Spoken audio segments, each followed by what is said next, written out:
was the official residence of the president.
He's a PhD in the pipeline.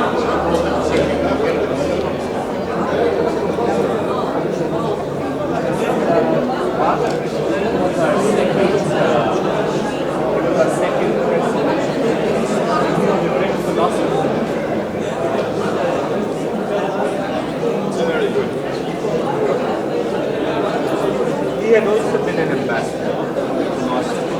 Yes. And he was not an ambassador, except Egypt.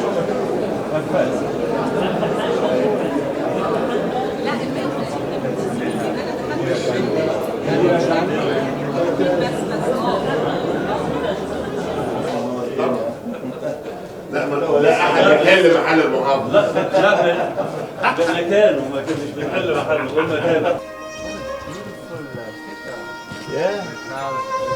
ماشي ماشي ماشي.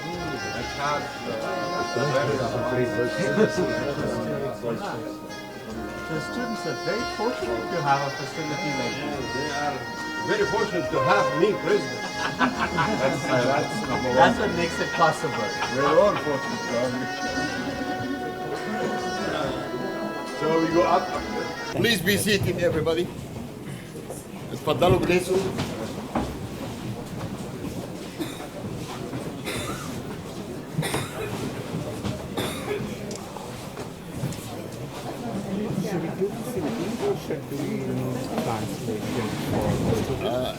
If it's in Arabic, no translation.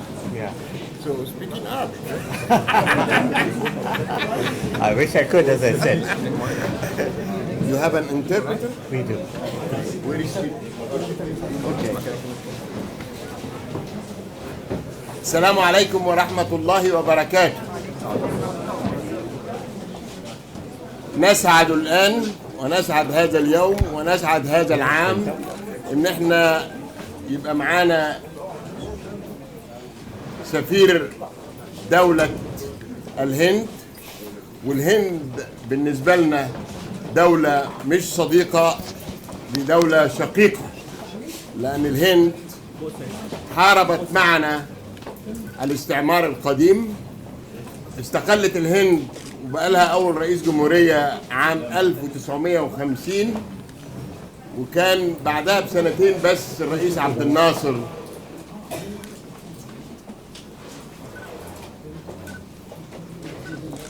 عايز حاجة منفوذة؟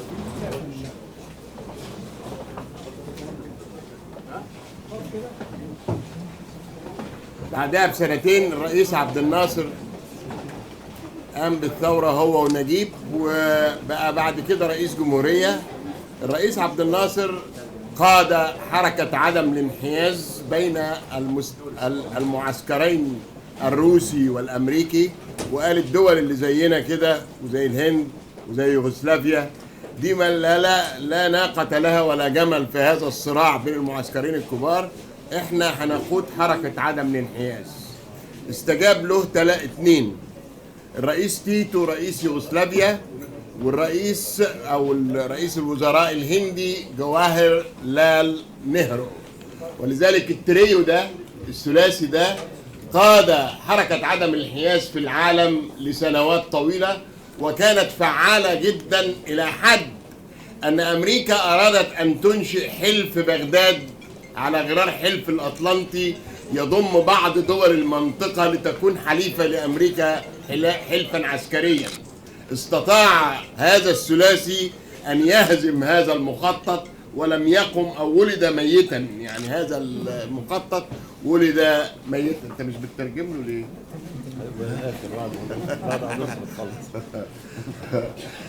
احنا بنرحب بمعالي السفير، لأن معالي السفير الحقيقة رجل كان في الخارجية الهندية لفترة طويلة، وتنقل بين عواصم كثيرة شملت هونغ كونغ، شملت بكين، راح حتى براسلز في أوروبا، حوالي 6-7 عواصم في العالم.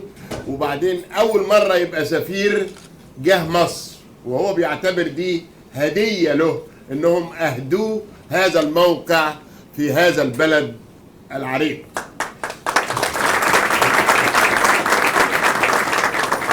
بقول له أنت جيت رحلة طويلة قوي بأميال كثيرة، فقال لي لم تكن الرحلة طويلة على الإطلاق، لأني أحببت أن آتي إلى الجامعة وآتي إلى مصر، فكانت الرحلة لم أحس بها بالزمن من فرط أشواقي إليها. شوفوا تلاحظوا تعبيراته كلها فلسفية وجميلة جدا جدا. أقدم لكم الآن سعادة سفير دولة الهند.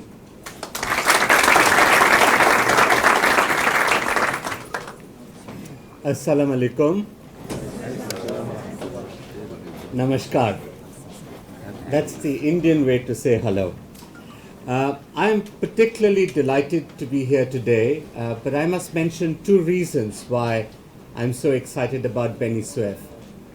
First, I love being with young people because I believe young people are the inheritors of a tradition and a civilization, and they're at the same time the hope for the future.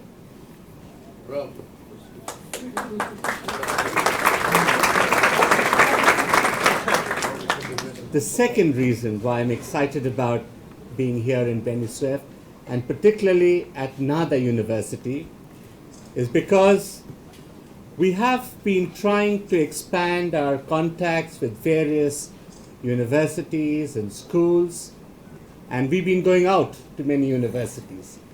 But I must say, Nahda University was the first that came to India, and for that, you always have our hand.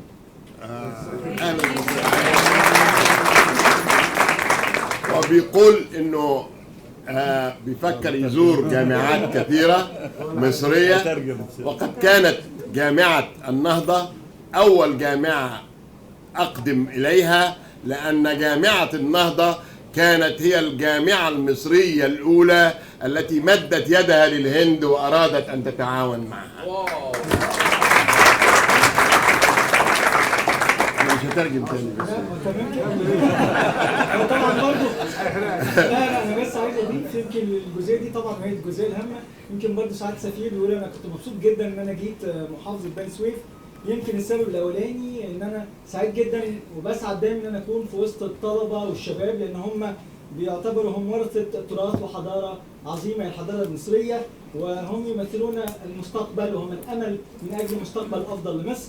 طبعا السبب الثاني يمكن لا يحتاج لشرح او ترجمه، يمكن يعني الدكتور رئيس الجامعه ترجمه ان دايما يمكن جامعه النهضه هي كانت اولى الجامعات في مصر اللي هي مدت ايدها وصلت للهند، واحنا بالتالي من جانب الهند زي ما سعاده السفير مد ايده بيقول واحنا كمان بنمد لها الايد بنفس الروح من التعاون ونعزز العلاقات معها ان شاء الله الفتره القادمه.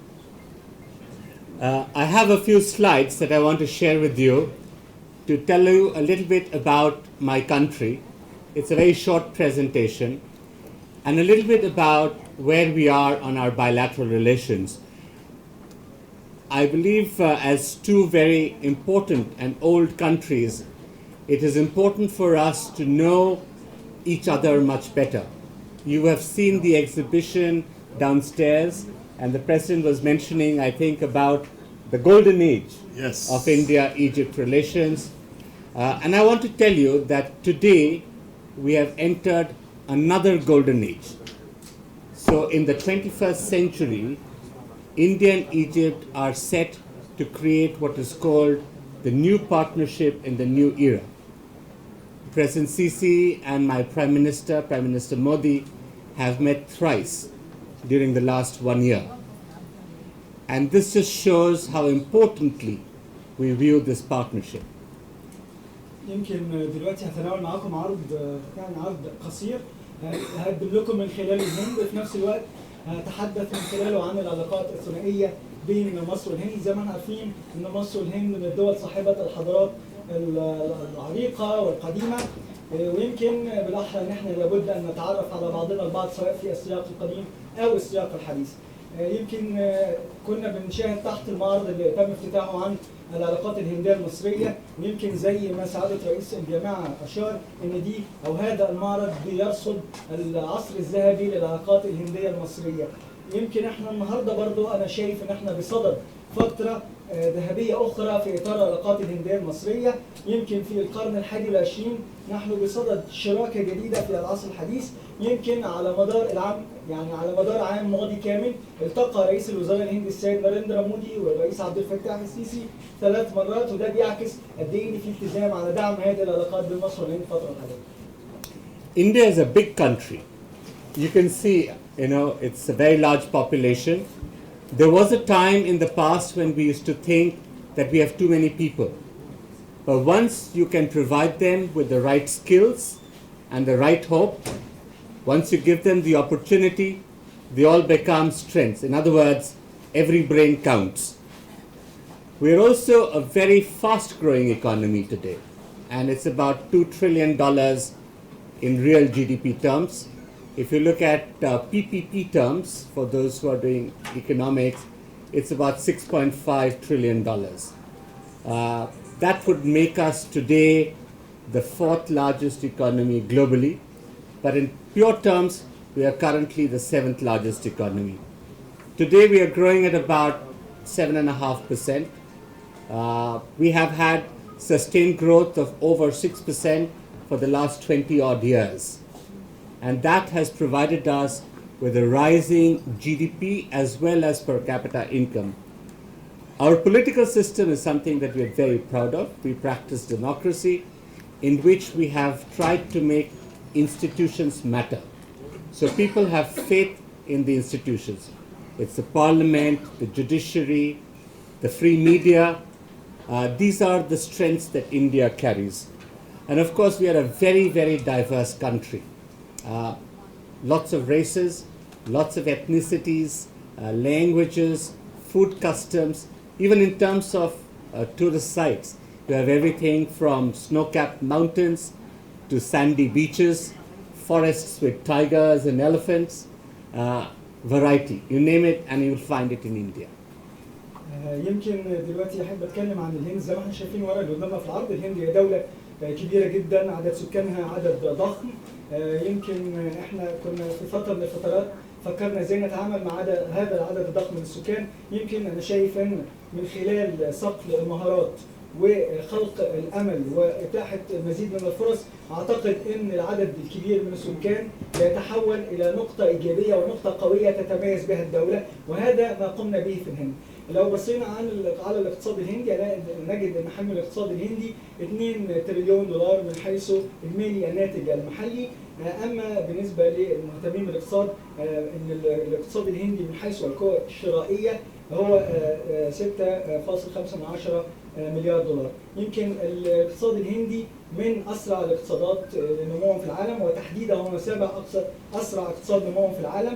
يبلغ نسبه نمو الاقتصاد الهندي 7.5% سنويا هذا العام، وعلى مدى النيف وال20 عاما الماضية استطاعت الهند أن تحقق نموا اقتصاديا قدره حوالي 6%. يمكن برضو ده ساهم في زيادة دخل الفرد وزيادة إجمالي الناتج المحلي. بالنسبة للنظام السياسي في الهند، زي ما احنا عارفين الهند بتفخر انها اكبر ديمقراطيه في العالم، وهذه الديمقراطيه تقوم على المؤسسات التي تلعب دورا هاما في تعزيز الديمقراطيه، وهذه المؤسسات تتمثل في البرلمان والقضاء والاعلام الحر، وهذه هي نقاط القوة التي تتمتع بها الديمقراطية الهندية. الهند أيضا كما تعرفون هي دولة متنوعة من حيث الأعراق، اللغات، حتى في العادات الغذائية، حتى في الأماكن السياحية. نجد في الهند أماكن ذات جبال تكسو قممها الثلوج، أيضا الصحاري المترامية الأطراف التي تسطع فيها الشمس، وصولا إلى الغابات التي تموج بالحيوانات سواء كانت النمور أو الأفيال. هذه هي الهند، تجدون فيها كل ما تتخيلون. هذه هي البلد المتنوعة، هذه هي الهند. شكرا. Like Egypt, we are a country which was based around rivers. You have one beautiful river, the Nile. We were a little more fortunate. We have many rivers in India. Unfortunately, we did not take as good care of many of our rivers. So today we are now beginning a big environmental movement to take care of our rivers. Rivers lead to agriculture, and that's how our society had evolved. And interestingly, I think if you look at the societal structures, India and Egypt are very, very similar. The bonds between families, within the family, how you interact with friends, they're very, very alike. I guess that's one of the reasons why Indian cinema is so popular in Egypt. If you look at agriculture, we were not self-sufficient in the 1960s, and we had to import large quantities of food grain. But then we had what was called the Green Revolution to dramatically increase productivity of our agricultural produce, and today we are net exporters of food grains. We are doing reasonably well, though there are certain commodities which we still import. But that's the way the global trade works. Manufacturing is something that comes naturally to the Indian. We have been artisans for millennia. In 1750, before the British came to India, India's share of global GDP was 23%. When the British left in 1947, it was 3%. But since then, we've been trying to make amends and step up manufacturing. For us, the SMEs remain a very, very key sector because it actually provides human beings with the opportunity to improve to the maximum. And at the same time, what we've also been able to do is have fantastic improvements and successes in some of the areas of high technology, as in space. If you look at our Mars program, where some of the most beautiful pictures of the planet Mars are coming from our project, our satellite that's up there, or the Chandrayaan project, which is around the moon, which found evidence of water on the moon. So India has been at the forefront in space, in the nuclear area, and we are continuously trying to innovate. Great emphasis on research and development. But I think the biggest success story in modern India is in the field of services. I think all of us know about how the IT revolution has capitalized on Indian talent. Today, if you look at IT majors, whether it's Microsoft, Google, there are so many of these large multinational corporations whose heads are actually Indians. And that's true for many other services as well, whether it's in banking, logistics. But this is something we're now trying to bring back home. And we're now making some progress in education, in the field of medicine, and several other service areas. So today we are a very, very buoyant economy in which every sector has a lot of promise. يمكن مصر او الهند هي زي مصر بالظبط من الدوله او من الدول التي قامت حضاراتها على ضفاف الانهار، وبالتالي تعتمد على الزراعه كنشاط رئيسي بصوره كبيره.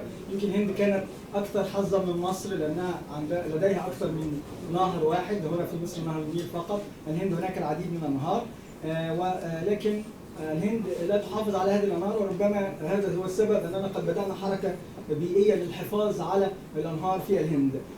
كما قلنا ايضا ليس فقط قيام السكان او الحضاره المصريه والهنديه على ضفاف الانهار واهتمام بالنشاط الزراعي، ايضا التركيبه الاسريه والتركيبه الاجتماعيه في البلدين متشابهه كثيرا من خلال الروابط الاسريه والتواصل مع الاصدقاء، وربما هذا هو السبب في شهره الافلام الهنديه وافلام السينما الهنديه هنا في مصر. أود أن أتحدث عن قطاع الزراعة. قطاع الزراعي ربما كانت الهند في الستينات من القرن الماضي أو القرن العشرين كانت الهند تستورد الحبوب الغذائية من الخارج، ولكن بعد ذلك استطاعت الهند من خلال ما يسمى بالثورة الخضراء، الثورة الخضراء أن تصبح اليوم بفضل هذه الثورة الخضراء أن تصبح الهند اليوم مصدر كامل للحبوب الغذائية، واستطاعت الهند من خلال هذه الثورة الخضراء أن تزيد إنتاجية المحاصيل الزراعية المختلفة الخاصة بالحبوب الغذائية. ولكن إذا كان هذا الأمر، ولكن أيضا الهند تستورد بعض الحبوب الغذائية، ليست كل الحبوب الغذائية. طيب بالنسبة لمجال التصنيع، الهند كما أود أن أقول الهند كانت لديها صناع وحرفيين على مستوى عالي من الحرفية والتخصص، وربما يمكن قبل الاستعمار البريطاني وتحديدا في عام 1957 كانت مساهمة الهند في إجمالي الناتج المحلي العالمي 23%، وتراجع ذلك في عام 1947 بعد جلاء الاحتلال البريطاني إلى نسبة 3% فقط، ونحن نحاول دائما وأبدا العمل على تعزيز والارتقاء بمقاومة الصناعة في الهند. وفي هذا الصدد أود أن أشير إلى أهمية قطاع المشروعات الصغيرة والمتوسطة الذي يمثل عمادا هاما في حركة الصناعة في الهند، حيث أنه يوفر العديد من الفرص ويحسن دخل الفرد. أيضا حققت الهند نجاحات كبيرة في مجالات التكنولوجيا المتقدمة، وخصوصا مجال الفضاء. كما تعرفون بعثة المريخ التي أرسلتها الهند إلى الفضاء والتي ترسل إلينا إلى المريخ، والتي ترسل إلينا صورا من القمر الصناعي الهندي للمريخ، وايضا البعثه الهنديه الفضائيه تشاندريان الموجوده التي ذهبت الى سطح القمر والتي ارسلت دلائل على وجود مياه على سطح القمر. ايضا حققت الهند تقدما في مجالات مثل التكنولوجيا النوويه، وايضا مجالات الابتكار والابداع والبحث والتطوير. اما بالنسبه للقطاع الاخر وقطاع الخدمات، فهذا هو من القطاعات الهامه الذي احدثت فيه الهند ثوره وتقدما كبيرا، ولا سيما في مجال تكنولوجيا المعلومات، حيث حققت الهند احرزت الهند قصب السبق في هذا المجال. فنجد اليوم ان الشركات الكبرى مثل مايكروسوفت وجوجل رؤساء هذه الشركات هم في الاصل هنود. وايضا حققت الهند مجال او تقدم في الخدمات في مجالات اخرى زي المجال المصرفي والمجال اللوجستي. ايضا من حيث التعليم حققت الهند تقدما كبيرا في مجالات التعليم خاصه الطب وغيرها من المجالات الخدميه الاخرى. بصوره ملخصه نجد ان الاقتصاد الهندي اليوم يشهد انتعاشة كبيرة بفضل هذه التقدمات التي أحرزتها الهند في المجالات المختلفة المقاومة للاقتصاد. هي كبيرة.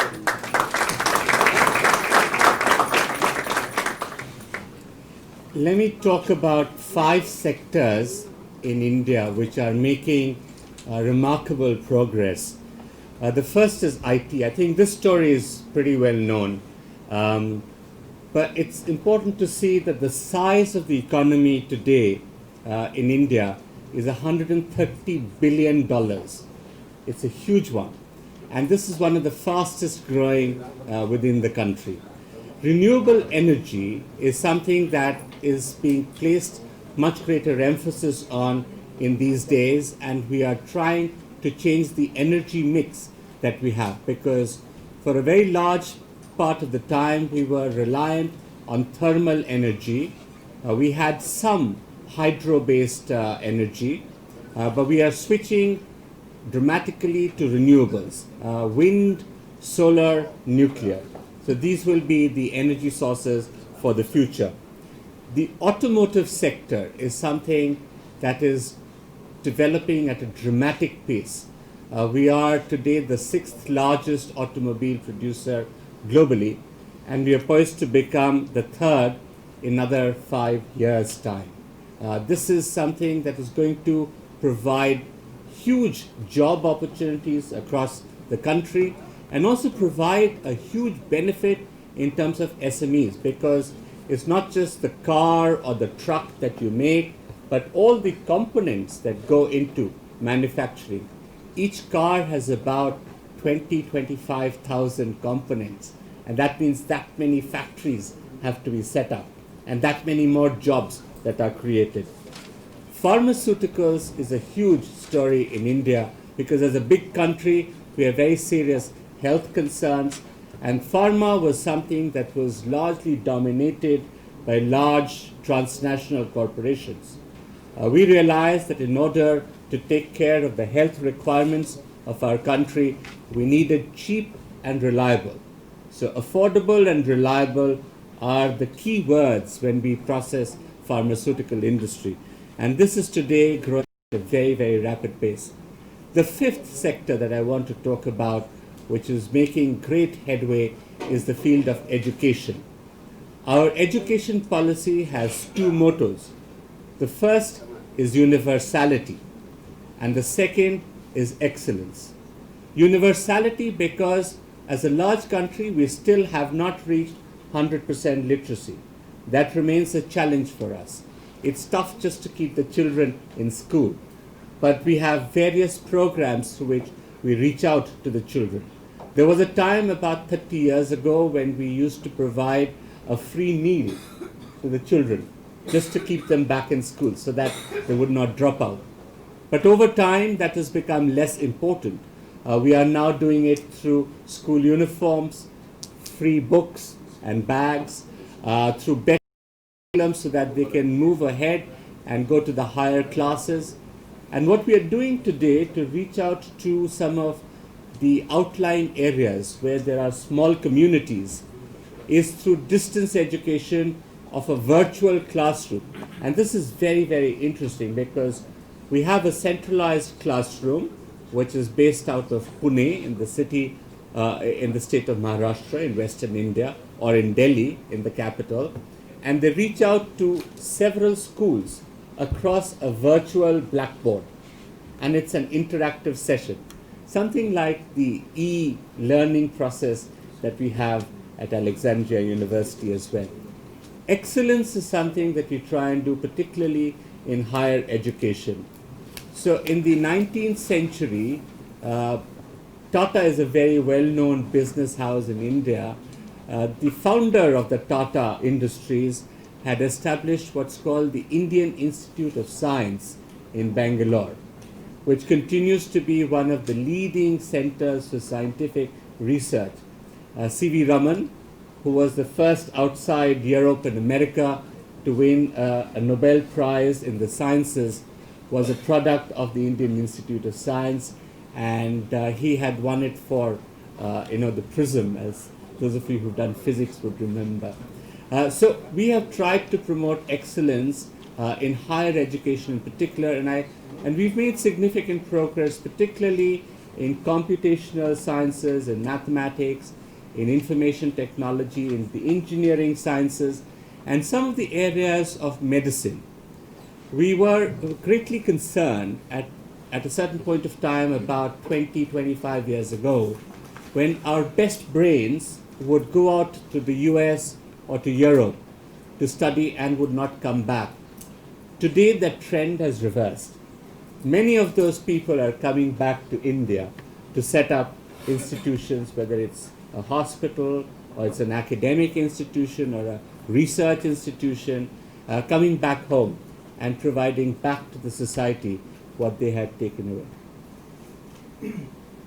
يمكن سوف أتحدث عن قطاعات محددة في الاقتصاد الهندي فقد أحرزت فيها الهند تقدما كبيرا.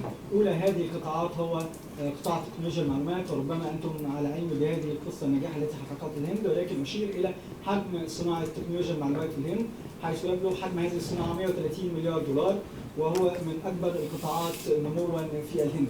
أيضا المجال الآخر هو مجال الطاقة المتجددة، حيث تعمل الهند تركز الهند على هذا المجال على وجه التحديد، وتحاول الهند تغيير تركيبة الطاقة المتوفرة لديها، بدلا من الاعتماد على الطاقة الحرارية والطاقة المولدة عن طريق المياه، الطاقة الهيدرو المولدة عن طريق المياه.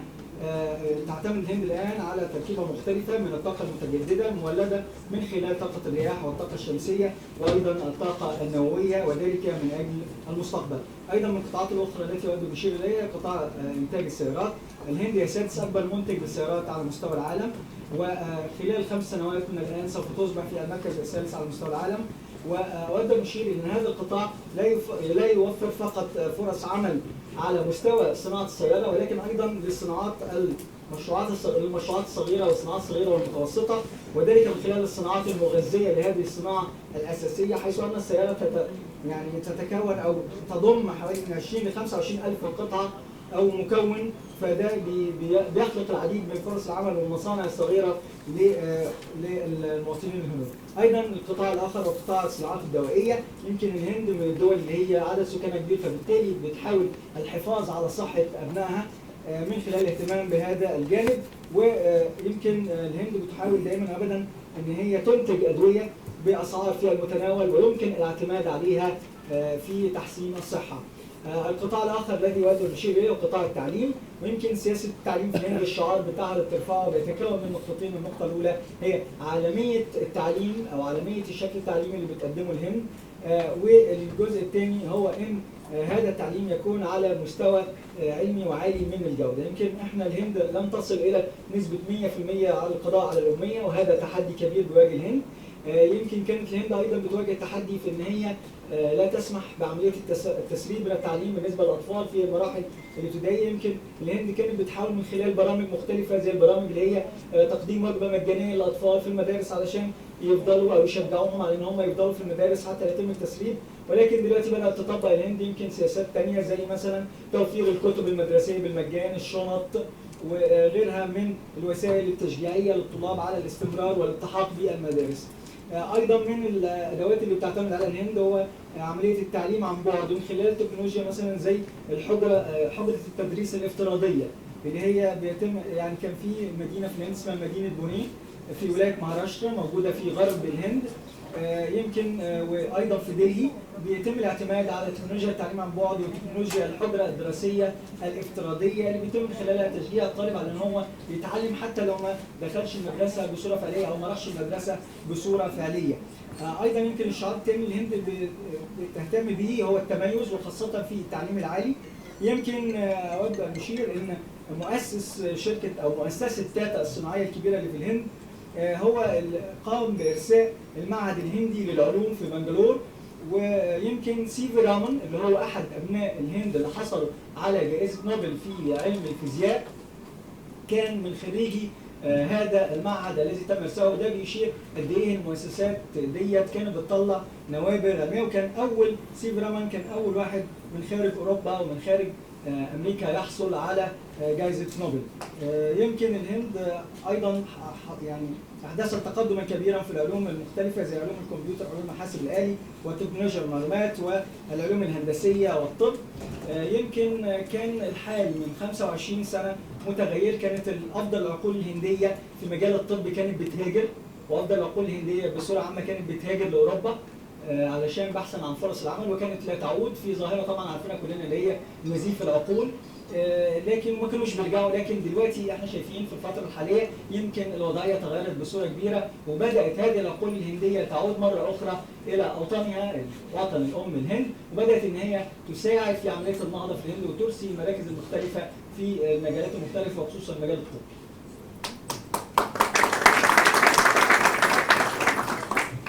I thought I would also share with you briefly about how we view our bilateral relations. As you well know, we are both ancient civilizations, and this provides us with a very strong confidence of our heritage.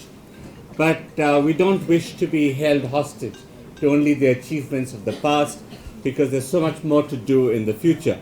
And so, as I was saying, we have crafted, our leaders have crafted what is now known as the new partnership in the new era. This is three principal pillars. The first is the political security cooperation. The second is the economic and scientific engagement.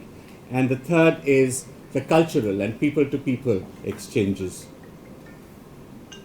يمكن دلوقتي هتناول معكم في هذه الورقة ننظر كيف ننظر العلاقات الثنائية بين مصر والهند. يمكن العلاقات الثنائية بين مصر والهند زي ما احنا عارفين الهند ومصر من الحضارات القديمة، ويمكن ده بيدينا ثقة قوية في حاضرنا من خلال هذا التراث التليد الذي نعول عليه. لكن لا نود أن نرفل في ثياب الماضي ونستمر في التغاني بالماضي وما كانت عليه هذه العلاقات، فلا بد أن نعول في هذه العلاقات على مستقبل العلاقات.